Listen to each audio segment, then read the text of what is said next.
Nga shërbimet e Komisariatit të Policisë Devol, ditën e djeshme u bë ndalimi me iniciativë i shtetasit Julian Mullamake, 33 vjeç banues në Bilisht. Ndalimi i tij u bë pasi dyshohet se për një periudhë 2 mujore ka vjedhur rreth 3 copë veshje të brendshme në një robaqepsi në Bilisht, ku edhe ishte i punësuar. Ditën e djeshme filloi procedimi në gjendje të lirë për shtetasin AB, 24 vjeç, banues në Gopesh të Korçës. Procedimi ndaj tij nisi pasi për të pajisur me dokumente përjashtë shtetit, ka përdorur një certifikat lindje të lëshuar nga zyra e gjendjes civile në Korçë, e cila dyshohet se është e falsifikuar. Ka filluar procedimi në gjendje të lirë ndaj shtetases MB 48 vjeçe, banuese në Ravonik të Korçës. Procedimi ndaj saj nisi në një nga pikat e exchange në Korçë. Ajo ka tentuar të shkëmbejë një kartë monedhë të prerjes 50 euro, e cila dyshohet të jetë e falsifikuar.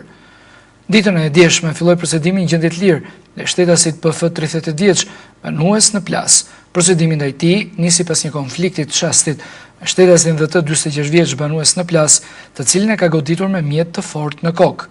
Ditën e djeshme u plotësua kërkesë padia për lëshimin e urdhrit menjëhershëm të mbrojtjes për shtetasin PK 53 vjeçe, banuese po në Korçë, pasi shtetasi RM 50 vjeç, me të cilin bashkëjeton, vazhdimisht ushtron dhunë psikologjike ndaj saj.